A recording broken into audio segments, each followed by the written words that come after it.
the way company celebrated so unbelievable at the end when they got the equalizer against Union Berlin. The theory is that he wants to beat the invincible of Leverkusen, who went through a season without losing.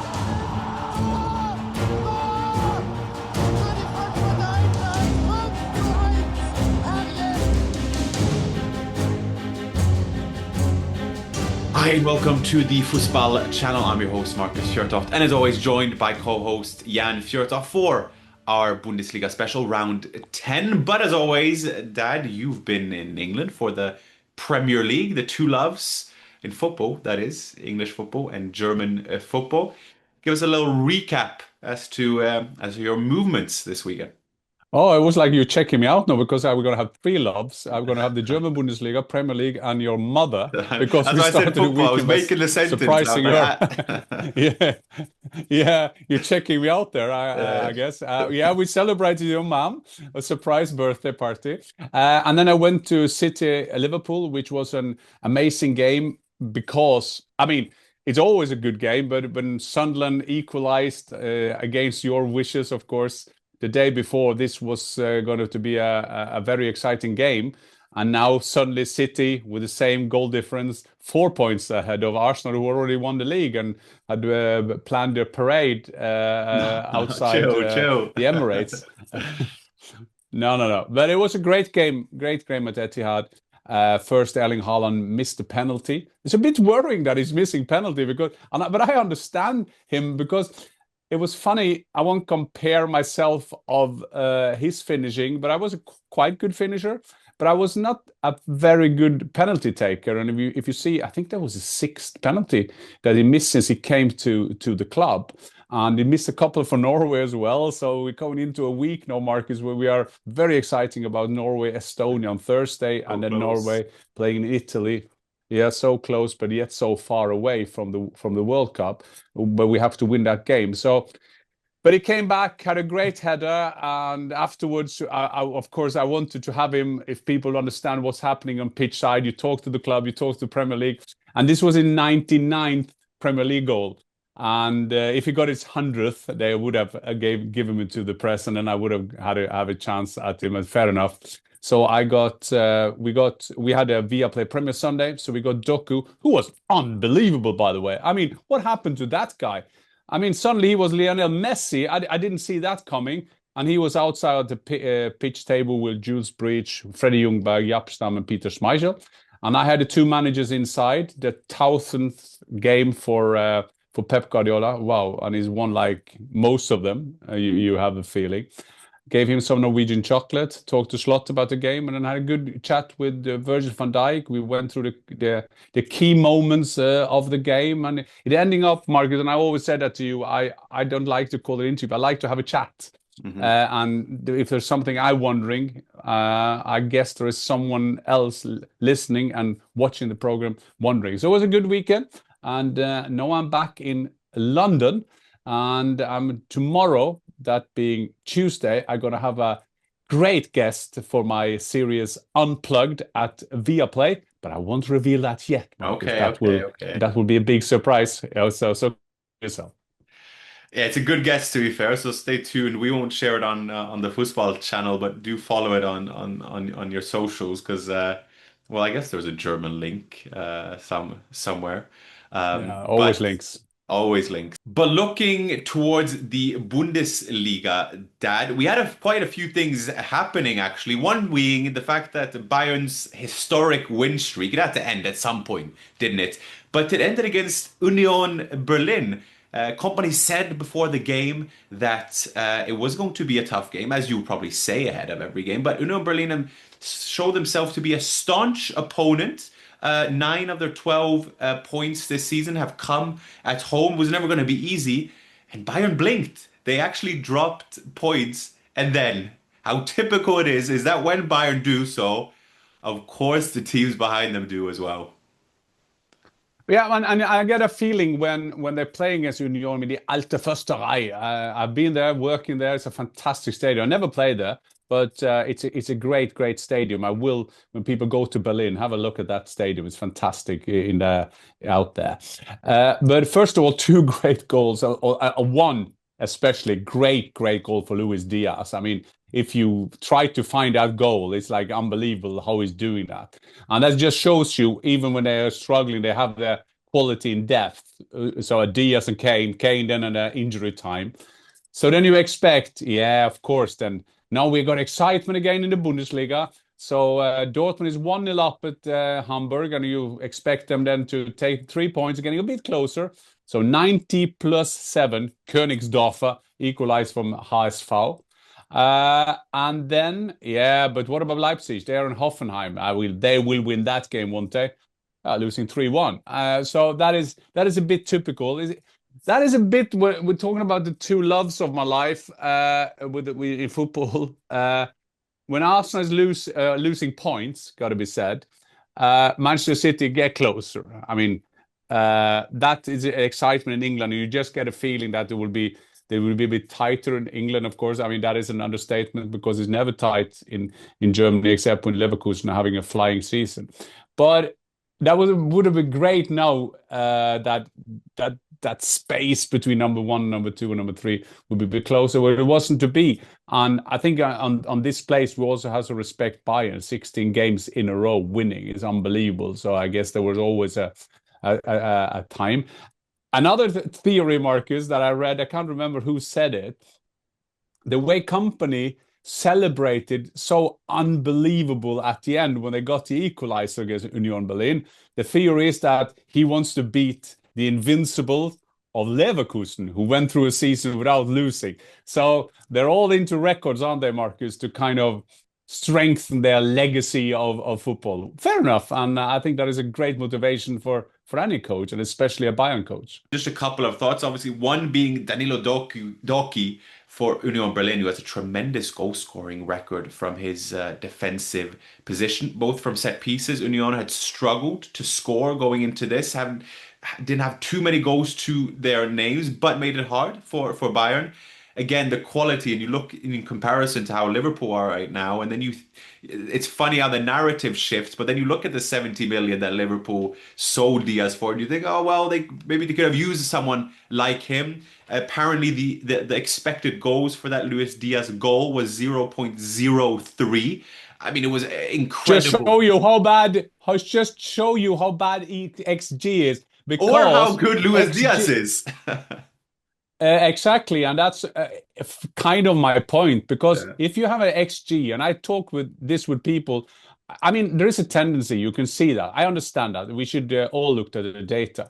But the thing is, Marcus, you were a center half, I was a striker. If we had the same chance in front of goal, there's a bigger chance that I will score a goal. So if you say a general, it's all about who get the chances. I'm not saying that Diaz is the best goal getter around, because that is Harry Kane. But the way he took it was a very typical Diaz goal, not giving up, using a slide tackle kind of thing to get the ball in again, getting past the defender. How passive was he, by the way? And then he just, wow, in the roof of the net. Great goal. And yes, the XG was low, but the skill of Diaz was very high. And it was also typical because he is one that is already in his short Bayern career known to maybe miss a bit clearer chances, and then he scores from something like that. But 2-2 typical, it was. You mentioned there Chukwuemeka scored for Dortmund, and then Königsdorfer equalized for Hamburg.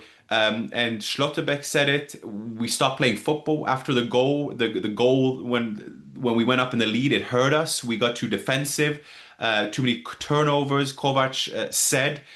So some valuable points lost there. As for RB Leipzig, they lost to Hoffenheim. Now, Hoffenheim recorded their 4th straight Bundesliga win, ending Leipzig's 8th unbeaten run. There were two very informed teams coming into it. Leipzig had started the season with 22 points from 9 matches, their best start in club history. But Christian Ilzer and Hoffenheim have got themselves a real team in place, and there were a lot of doubts about them going into this season, myself included, as to who could they really lean on to. And then you look at some of the profiles. Aslani didn't even start. He came on, he recorded an assist. You have Lemperle as well, former Köln player, who got a goal to his name. Premel with the 3-1. Yeah, they've got an exciting team in play. It's interesting as well with the profiles they've got up front. Vladimir Kufal, the right back, who also got a record assist, is the old Premier League right back for West Ham, the old Czech.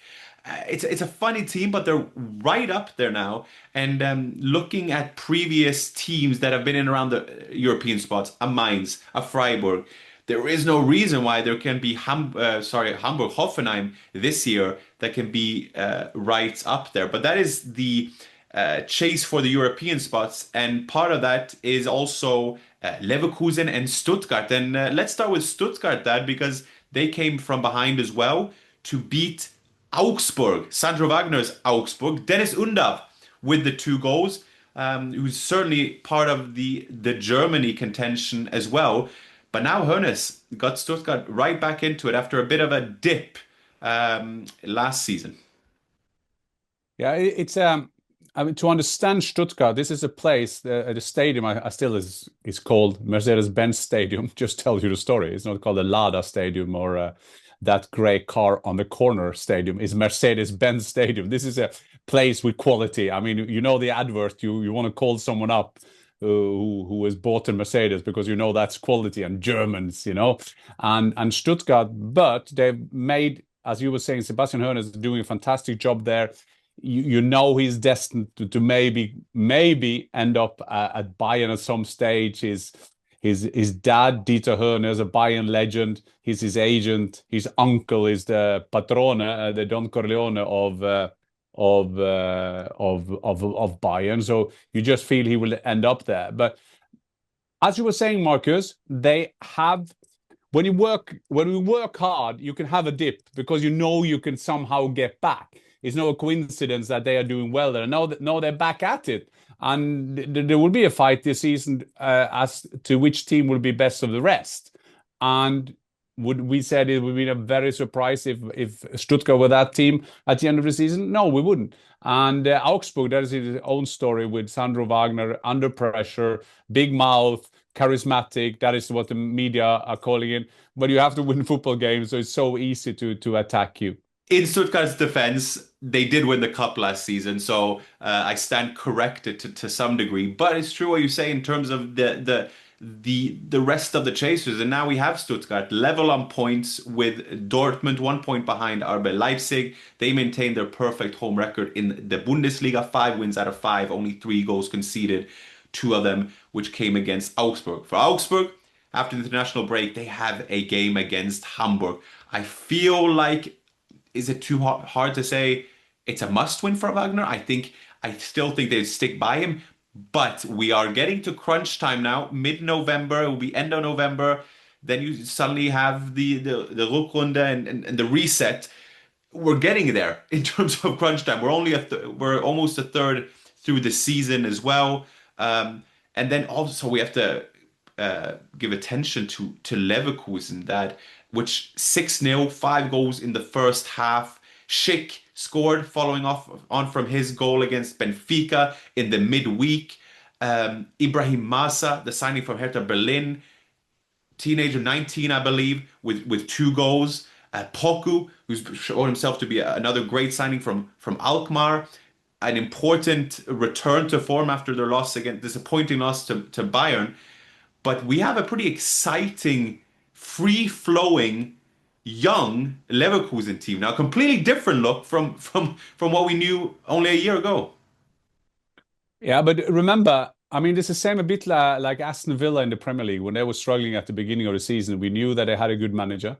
We knew that they have good players. And when you somehow click, you will kind of up your game and then you win football games as Aston Villa have done. And it's a bit of the same of Leverkusen. Remember, they started, I mean, they more or less changed the whole team. And when we know the recruitment work of Leverkusen, they're quite good at that. They go for quality. They've done that the last 2, 3, 4 years. That has been a sign of Bayer Leverkusen. Then they have this Erik ten Hag 2 games plus a cup game plus a training camp. And he's fired, so it will take you time. So you just feel that Leverkusen will get better and better because they have the players, they have the squad there. that one thing with the firing of Ten Hag, but also when you get new players, ask Liverpool, when you get new players, doesn't matter how good they are, you need time to kind of settle that kind of game, and I think I would put that on this. I mean, to win 6-0 against Heidenheim is not maybe the most impressive thing, because Heidenheim, they've been struggling. Just Eintracht Frankfurt, they got 1-1 there, but that is another story. We'll talk more about Eintracht Frankfurt. But 6-0 is good for them, and I think there's also a belief for Leverkusen that they can chase for the Champions League. They can change for the best of the rest trophy in Germany. Yeah, and I think, yeah, you mentioned it there, but giving credit to Rolfes, to Caro, to the overall sporting team, executive team as well, for the amount of transfers that you have going out and for the amount of transfers going in, because you're also getting a lot of money for someone like Wirtz or Frimpong or what have you, to be able to bring that in and, okay, what do we spend it on and who do we want to be? The title winning season, the unbeaten season for Leverkusen is unprecedented. Not only in the club's history, let alone Bundesliga history. So in the semblance of normality, who is Leverkusen? And right now, they have a history for developing players, to selling them on to bigger clubs. We might find ourselves now in that same scenario. But now you have a lot of players. I mean, I think it was 4 teenagers that started against Benfica. So in a completely new look team. So I think it's exciting to follow this new crop of this new look Leverkusen that we see, that are now well amongst the best of the rest after Bayern. It needs to be said, not to interrupt you, but it needs to be said that to do what they did this summer, you need to have a philosophy, you have to have an idea, you have to have a concept of what you're looking for. Because there's a lot of team to get in players, and that is not a big thing. But to get in player who kind of is the Leverkusen player, is a team player. This is we want this. You don't buy players, you buy a team. And similar Rolfes and Caro, I mean, you could be devil's advocate and tell them, but why did you sign Ten Hag? There was some, by the way, he's linked now to Ajax big time, being back with Ajax where he had success. It's an interesting development. But Kasper Hjulmand, he knew the club. He has some associate at the club. So he comes in now, more or less stabilize the ship. But as you were saying, they got a lot of promising young players in that we at this stage don't know so much about, but they are a consequence of the recruitment that they've done for 3 or 4 years. And if you do it that way, there is of course a big chance that will be successful. While you see other clubs, they're just buying players, and that is a big difference. Absolutely. Another club with another great philosophy, another good recruitment philosophy is Eintracht as well. One of the signings that they made this summer, in Ritsu Doan, became the match winner in the derby against Mainz. An important win that Doan's goal 10 minutes before full time puts Frankfurt within touching distance with the teams quite up there, because there was a mini gap starting to develop. But again, another clean sheet as well, which is important for Eintracht. And imagine this, I mean, there were a time that their season was a roller coaster. I mean, they were scoring goals, 5 against Galatasaray. Then they have 1-5, 1-5 against Atletico Madrid and Liverpool. They were like 6-5, was it, or 6-4 against Gladbach. And they were like all kind of things. So I must say that the attitude and the mentality of these players, I'm impressed by that, because they kind of went to Napoli and got a draw there, which was good. And now they're winning the local derby, as you were saying. That was an important win for them. Now you go into international break and you have a better feeling that you establish yourself there. As Arne Slot said in my interview for Viaplay, he said the worst thing is to go into international break with a loss, because you want to change it straight away. But the thing is, in Frankfurt now is the perception of the team, the expectations. I mean, are we a Champions League team? Yes, we are. But is it a must that Eintracht Frankfurt will be in the Champions League all the time? Well, if you sell Ekitike, if you sell Marmouche, if you sell everybody, you have to always build that up again. But I will say it again, and it's so important to have Rasmus Christensen back. You need some of the old heads taking the lead, being an example on the pitch. As Rasmus is one of those. You need Koch as well back to his best. He had some. The whole defense was struggling a bit, to be honest. But it's good to see the back. And this is a big win. This is not the Klassiker, but it's very important for Eintracht Frankfurt to be ahead of Mainz, who is always our little brother. Mm-hmm. And bringing in Setner as well as goalkeeper, leaving out Kao Santos, who is the future. It's part of why you left Trapp out. Huge credit to him, who has been able to take his opportunity in full effect.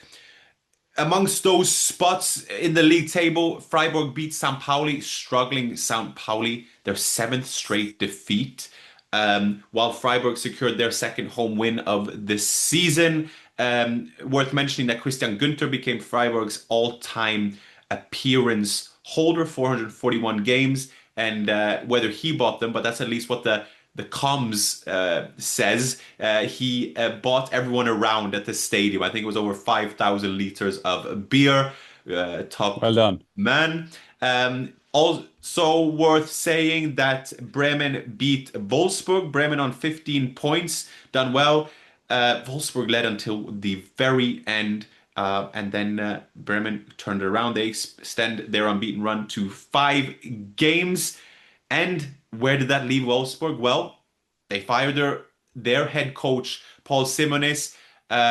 He joined from Go Ahead Eagles, a relatively inexperienced manager.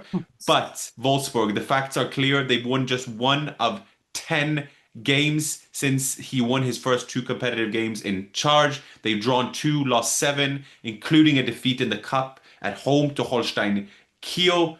The game against Bremen was the club's 6th loss in the Bundesliga, leaves them 2 points outside the relegation zone. And so it must be that such is football, and such is the life of a head coach. Well, it's a business of getting fired. All coaches know that. But for Wolfsburg, I mean, this is more or less the company, a company team from Volkswagen. And since 2021 season, they had Glasner. This is the 5th coach, changing all the time, and they're not back to the best. They can't even get on the top half of the table, and that is not good enough for Wolfsburg. I remember when we were there doing Champions League with Wolfsburg, so they got a great stats for. I won't say about Wolfsburg. I wouldn't go there on holiday, but it's an interesting place because it's all about Volkswagen. And if you go there and drive some other cars, you will not be there. But that lack of consistency on the coaching stuff is unbelievable. And you see Gladbach, there is still hope for them. They beat Köln now. Polanski, the former player at Gladbach, has been doing so well for them. So there is hope for Wolfsburg, as we've seen by Gladbach. Yeah, they made a back-to-back Bundesliga wins in the 50th Rhein Derby. They were bottom of the table. Now they sit 2 points above the relegation playoff spot. It's always interesting because they started very poorly under Polanski as well. But Tabakovic, one of the top scorers in the Bundesliga, actually, on 6 goals, along with Burkhardt, in second behind Kane. Very complimentary for Polanski in terms of the control, the calmness that he brought to the dressing room. So good to see the old giant Gladbach back to some semblance of form. But Dad, you have a little Zweite Bundesliga update for us before we close this up? It's a Zweite Liga. We always used to do Hamburger Sportsverein. That was a special club we follow. We are noticing that Schalke is more or less back. We'll see if they can hold the whole season. One of the biggest clubs in Germany, being in Zweite Liga, is scandalous. But our friend Uwe Rösler, Markus, winning again, winning against Braunschweig. Now he took over a team that was bottom, and now he's been doing all kind of things in the league. I think that is 4 or 5, if I'm not wrong. He's won. I'm not 100% sure, but he knocked out Augsburg of the cup. He's playing Stuttgart in the next round, which will be interesting for him at home. So if you Bochum is not the biggest club in Germany in terms of name and branding, but it's like squeezed between Dortmund and Schalke. So the passion around their football is brilliant. So I'm very happy for Uwe Rösler, and it was good to see him winning again. Yeah, I'm just looking at the table. It's always a fascinating table, isn't it? With Paderborn up top of the table. That concludes our little round 10 summary. And then we will have a little special episode for you on our YouTube where we do a little ranking of the top 5 Balkans in the Bundesliga. Rather niche topic, but I think you'll enjoy it nonetheless. But for now, auf Wiedersehen. Auf Wiedersehen.